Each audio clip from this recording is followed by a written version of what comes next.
Welcome to my show. I'm a guest here. His name is Bryan Lee Martin. Mr. Bryan, how are you doing, sir? I'm well, thank you. And you? I'm fine, thank you very much. And also, thanks so much for the time and the opportunity, Mr. Bryan. Firstly, you are an author.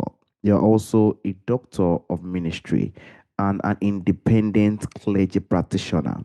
Can you please, Mr. Bryan, discuss more about yourself and how you are doing currently now, Mr. Bryan? Sure. Jennifer and I have been married for almost 53 years, and I have four children and 12 grandchildren. And so I'm a husband, I'm a father, I'm a grandfather, and I like to tell people that I am a loving, kind person. I also happen to be blessed by having a really great education. When we were first married, I wanted to go into ministry. And so I did. And I spent a lot of time going to school and learning really important things about life. And then I served three churches in Fresno, California, which is in Central California, for about 40 years. And I retired from church ministry, and I'm a writer, and I write books about love. And the book that you read, and by Yeah. the way, thank you so much for reading it. It's blessed my heart. Obviously, took it in and digested it and learned about the essence of it. That book is my seventh book, and I'm very excited about that. I feel like I have a lot more inside of me that I would like to share, and so I'm anticipating more books in the future. And so Definitely. my wife and I we have a real estate franchise in Fresno, California, and so I help out with the real estate company as well. Definitely, it is not easy as a father, as a grandfather who is taking a lot of responsibility for his children and grandchildren, and also being in the church ministry for over 40 years and being retired now.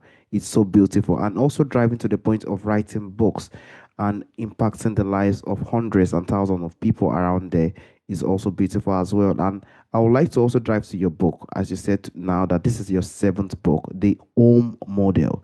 Can you please, Mr. Bryan, discuss more on the book? And you also plan to write more books, Mr. Bryan? Yes, my book is the home model is a model that I developed to help people understand the dynamics in their relationship. So part of my education was in marriage and family counseling and therapy. And so I developed a model that would make it really easy for people to understand what affects their families. So inside of the family, if you imagine that there's a basketball that you can have on your finger, have you ever seen a basketball player be able to balance the basketball on Yes, their finger? yes, Well, that basketball represents our home and it's constantly trying to balance. And there's these humongous pressures that always are trying to knock the ball off the finger, gravity-like powers. And there are four of them. And those four powers are, are mostly unknown to people. The one that's most well known is the money. People need money to survive. And so that's an important pressure. And in my book, I teach them how to master the skill of managing money. But that's not the most important one. The most important one is being able to master society and culture, because that puts an enormous amount of pressure on people, and most people are completely unaware of their socialization and how it affects their lives. So that's a powerful, powerful pressure. Another pressure that people feel is the pressure from their families, from their external families, from their cousins, from their brothers and their sisters that don't live in their home yeah, with them, but they are still a big pressure. Sometimes family members can cause drama, and it really makes a lot of stress on a family. Some people call those dysfunctional family members. Then the other pressure is just health and keeping healthy and disease. Disease in the world today is terrible and causes a tremendous amount of suffering. And most of the diseases that we have are lifestyle diseases. We eat the wrong foods and we don't get enough exercise and we don't take care of ourselves.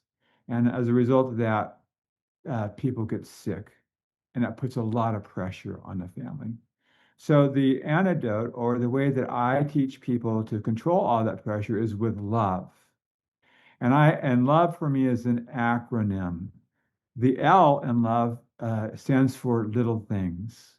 Little things are um, like loving, kind thoughts and uh, loving, kind words and loving, kind actions. Like, for instance, a smile.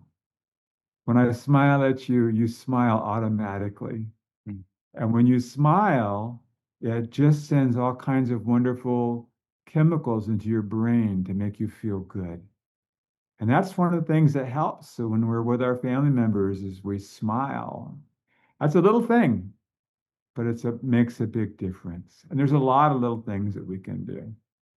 And then the O in love stands for oxytocin. Now, most people have heard of oxytocin because it's a powerful brain chemical Mm. that helps people connect emotionally. And so I talk in my book about how people can increase their emotional connection. You have to have a strong emotional connection in order to battle the pressure of those humongous stressors in your life. And you have to work together. That's very, very important. The V in love stands for victory over problems. I like to tell people that life is a series of problems interspersed by periods of tranquility. Have you ever had any problems in your life? Definitely. We all always have problems. There are always problems everywhere most of the time. Every Completely day. agree. Exactly. Then the E in love stands for eternity. And eternity is where we find meaning and significance in life. And so those are the actions of love that help us battle the humongous stress and pressure that's on the family and makes the home safe so that people can be creative and they can work better and they can love each other. And so that's the essence of the model that I teach, the home model. And that's what my book is about. Mm. Love. Love. L-O. And that is the beauty of every single thing. And that is just it. In the life we find ourselves today, there will always be pressures. We will have pressures, triumphs, ups and downs.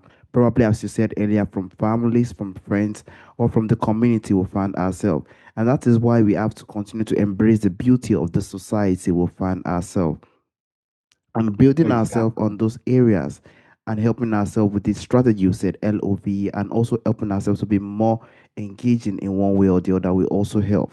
And that is why I would like to dive to people who feel pressure today. I know you've dived more regarding those perspectives on your book and other things you've brought into it. But people are feeling pressure today, probably through social media, or probably through the family they are into, or probably through their friends, how they live their life, how they try their best to strive to their life. And there was one thing I usually hear now. They will say we are in the Gen Z generation. So we have to just make things outside, be in the game and stuff like that. So many people feel pressure to conform or perform in order to just be accepted the way they are. How do you think the listeners can begin to notice when they are living to fit in rather than living authentically, Mr. Brian?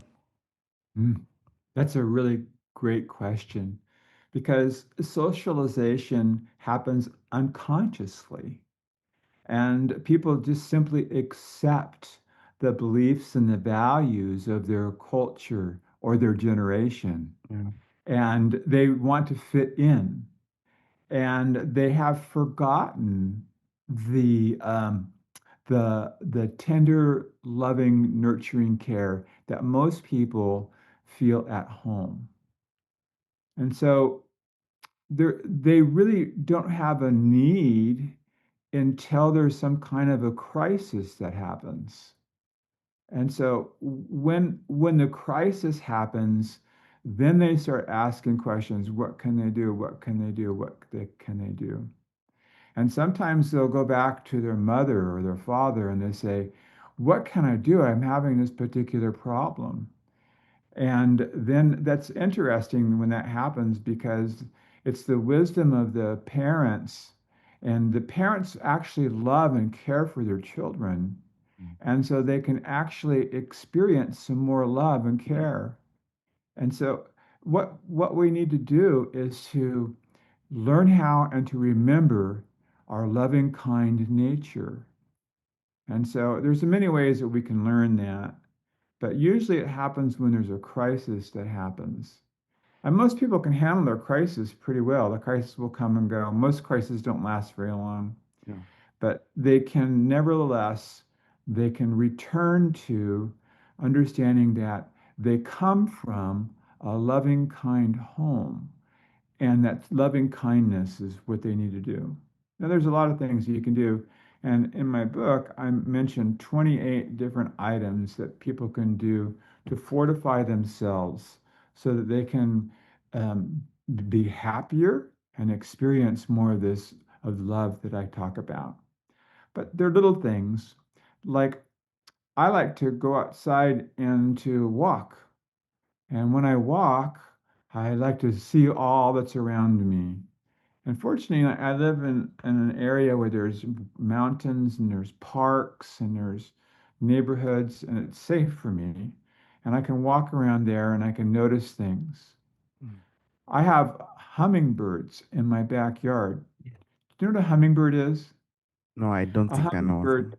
they're really wonderful. And when I look at my hummingbirds, it makes me return to nature a little bit. And I appreciate that so much. And I look at flowers. I think flowers are so beautiful. And even if there are not very many flowers, I find something. Even if I'm just in my own house, there's something beautiful for me to look at and to appreciate. And that helps me to return back to my loving, kind nature. But I need to tell you that the pressure of society is humongous. And it's difficult for people because they don't know that there's an alternative. They haven't found an alternative, but there's plenty of opportunities for people. Going to church is a big, important one because when you're at church, you can connect with the power and the love of God. And I think that's a really great way for people to reconnect with their loving nature is through their faith. Yeah. And that's very, very powerful for a lot of people. And I completely agree because we need to know our loving kindness because we are in a position whereby every single thing we see around us brings a very, very huge pressure. And how can we connect back to ourselves, our loving kindness, the nature that we have around us? How can we try our best to use it to bring us the divine joy and happiness we find in our life? And I completely agree with you going to church and also dedicating one life voluntarily to do one or two things. Because I myself am a witness to this. I realized when I had a lot of issues during that time going to church and also being engaged teaching the children and also trying to read in the having readings taking readings for church has really helped me to heal in many ways. It is a way of giving that divine loving kindness that comes naturally because it is something that is divine on its own. And also I would like to dive to the point whereby you also spoke about reclaiming our natural loving self. What do you think from your experience are some of the practical steps that listeners can take today to reconnect with the part of themselves, Mr. Bryan? Okay. Well, that's a really great question. And probably one of the best ways for people to reconnect with that loving, kind self is to help other people. So when we're helping other people, It's taking the attention off of ourself and our own problems, and we're attending to the needs of somebody else. And as a matter of fact, most people don't understand that there are more helpers in the world than there are evil people in the world. There's Mm, always helpers that are there to assist us. And when we ourselves get involved in helping other people, it just reactivates that loving, kind nature inside of us. We tap into our empathy, we tap into our compassion, we tap into our care. And as a matter of fact, another way to spell helping is Love, because when we are helping people, we're actually loving them. mm, And so we are connecting with that loving, kind nature that exists in our hearts from generations past.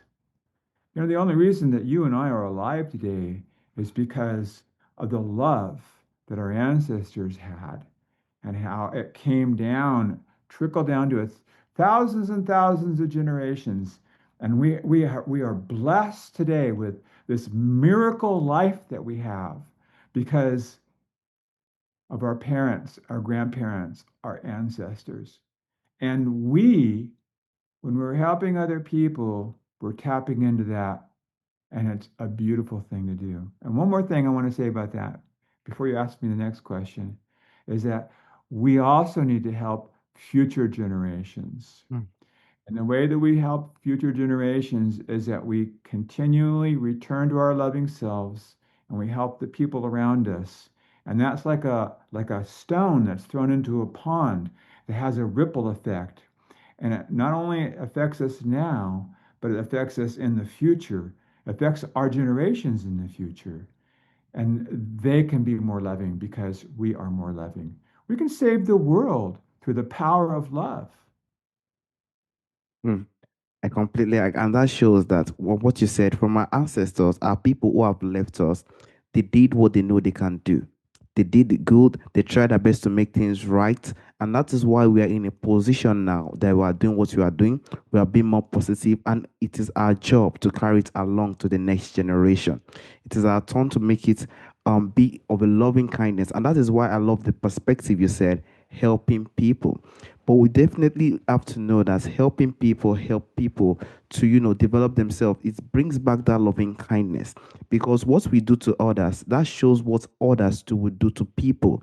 Because if one person help another, it gives that person a space to actually have the sense of loving kindness to also help another and another. And that helps the future generation to understand that no matter the pressure we have within ourselves, no matter the society that we find ourselves today, there are still kind of good and there are still kind of better things that we can do with our life. And we definitely need to know that people positive are seeing it and we are being built up to be a better person by it.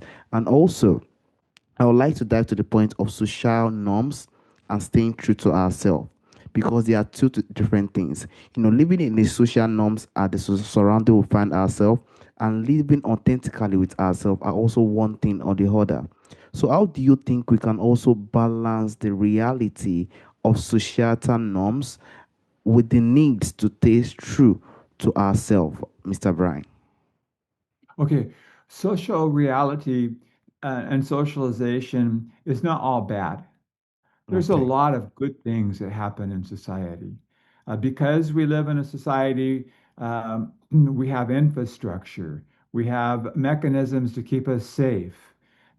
We can work, and there's a lot of things that are real positive about society.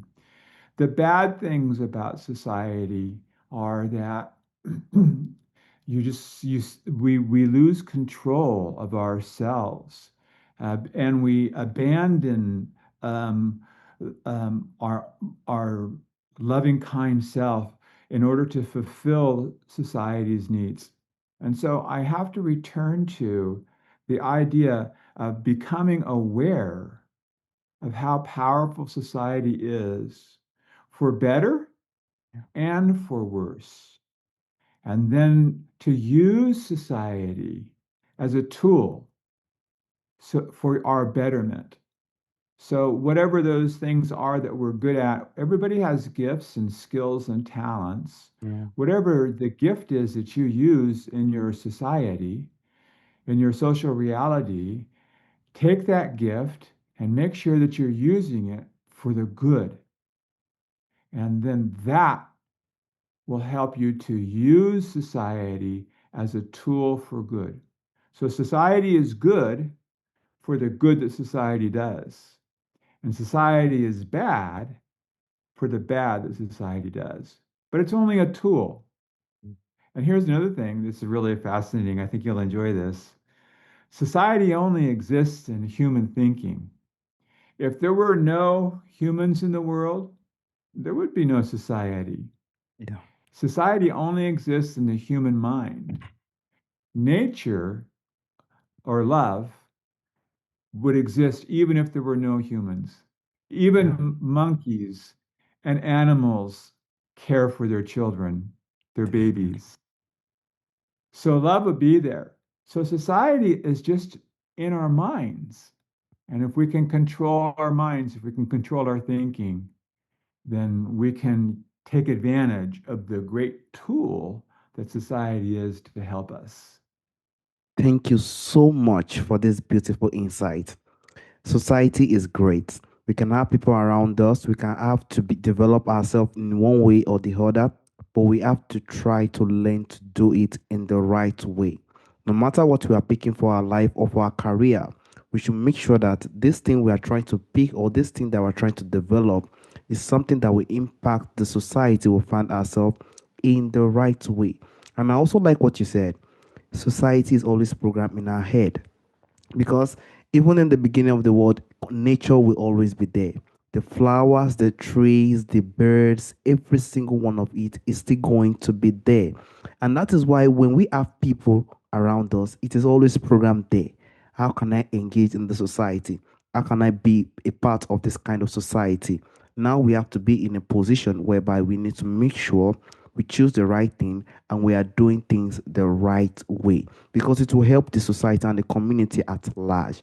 And that is what we need to help ourselves and also develop in one way or the other. And also, I would like to dive to people who feel like if I get to a position whereby I live authentically, I can be in a position whereby I may have a sense of rejection. People might not really want to be around me. They'll say, is a kind of person like this or that. Or there might even be a point of whereby they are more isolated. So, what would you say to listener who feels like choosing authentically might lead to rejection or isolation, Mr. Bryan? I think that's a fantasy. Um, uh, it, there's always loving, kind people everywhere, and like I said earlier in our interview, there's a lot more loving, kind people in the world. There's always helpers. There's always somebody there. If you're feeling isolated and alone, then it's time to look for some helpers. And there are helpers everywhere. Mm. And so if I'm feeling alone and isolated, then I'm going to think, okay, what do I need to do? What's one thing that I can do so that Yeah, I am not so isolated and alone? And frankly, that will come take me back to helping other people. yeah. And that's really a powerful, powerful tool.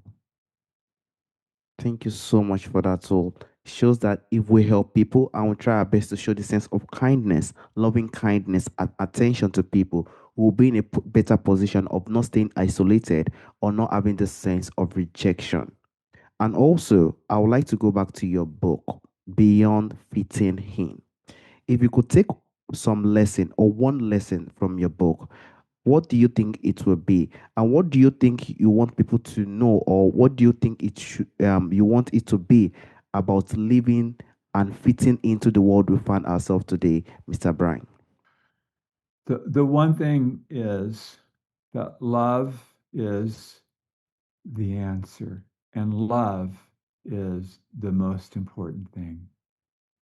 And that I've heard that all of my life, and I used to think, oh, well, that's just a trite saying, but it's not a trite saying.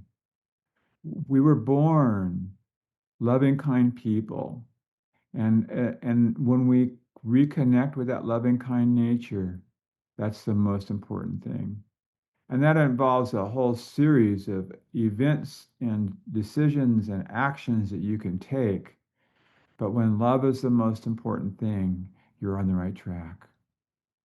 Which also made me us better understand that nature on its own is very powerful. When we connect with nature, this sense of love, this sense of kindness come back to us naturally. We have to live the sense of connection with nature and show kindness and love to the people we see around us. If we can do that and develop ourselves and live more authentically, no matter the kind of pressure we find in our society, I think we'll be in a very, very better shape. And also, if we feel isolated or feel a sense of rejection, we could learn to help people and show some kind of volunteering with people around us. These are things that will help us to grow and be better. Thank you so much for this beautiful insight you brought on the table, Mr. Brian. Also, Mr. Brian, there is a question I normally ask during the end of the show. From our forefathers, from our ancestors, there are a lot of things that do exist during our ancestral time that is missing in our time today. If there is anyone or anything you would like to bring back to our time today, Mr. Brian, what do you think that thing would be, Mr. Brian? Well, you might attend a funeral. Hmm, I know that sounds kind of funny, it's not easy. but part of what I do is I help people at the end of life.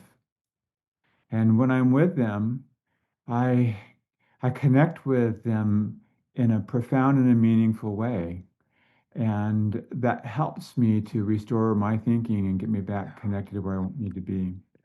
Now, frequently, when I help people at the end of life and they pass away, and we go to the cemetery, the cemeteries that we have around here are beautiful. They've got big trees in them. It's a natural setting, and it's gorgeous. It's like walking in a park. It's beautiful. I don't think there's anything better that we can do than to be connected again with nature. And so I do funny things. I have a lawn in my backyard. So I walk barefooted in my lawn because it just makes me feel like I'm more connected with the earth. We have big trees near us, not too far from us. So we have giant sequoia trees. I like to go visit them and I try to hug them. And there's some trees that smell really pretty. And so I put my nose right up against the tree and I smell it and I feel connected with nature. So I think there's so many ways for us to reconnect, even though we're so busy with our aspirations. Yeah. Usually what happens is that when people get so busy with aspirations, they eventually recognize that there's a problem and that they need to return. And my hope is that they'll return to nature, they'll return to love, because love is very, very natural. It's not anything to do with society. It's Exactly. just natural. Of course, we can make society better when we love each other. That's what I have to say. I completely agree. And I love what you said earlier. Going to a funeral, I have to be honest with you, it is really tough. It is not easy, but it brings us back to the truth. The truth we always, always want to avoid. And it is that we are all going to live one day, and one day, they are going to celebrate us. And the good we've done, how we've impacted the society in the right way, are what people are going to be honored for. If we do good, then people are going to see the light in it. And that is why we have to learn to continue to show this sense of kindness and love. And we have to do it naturally. As you said, nature is powerful on its own. We do know digital is everywhere, but nature is something different. It is special in its own way. And if we could learn to connect with this nature, it gives us the sense of love and kindness that we need. And as you said, we start to realize, I think I have this issue. Meditation starts to come in, and that is divine. The happiness comes in. And that is what we want for every single one of us. We do not want a world whereby people are being depressed, people are being in pain, people feel like they are not doing better. When we do know that one day, we will go to the funeral and we're going to say we've lost a loved one. We want to continue to see the world as a place where we show love, kindness, embrace each other, and see how we could connect with nature more better. We could see the social media and the technology we have as a tool to help us along by the way. From the bottom of my heart, Mr. Bryan, it shows you are a very kind and humble person. And I want to thank you for the time, the opportunity you've given to me to speak on your book and this important topic today. Thank you so much, Mr. Bryan. Thank you for the privilege and the honor of Yeah. sharing this time with you. Have a wonderful day, Mr. Bryan. Bye bye. Bye.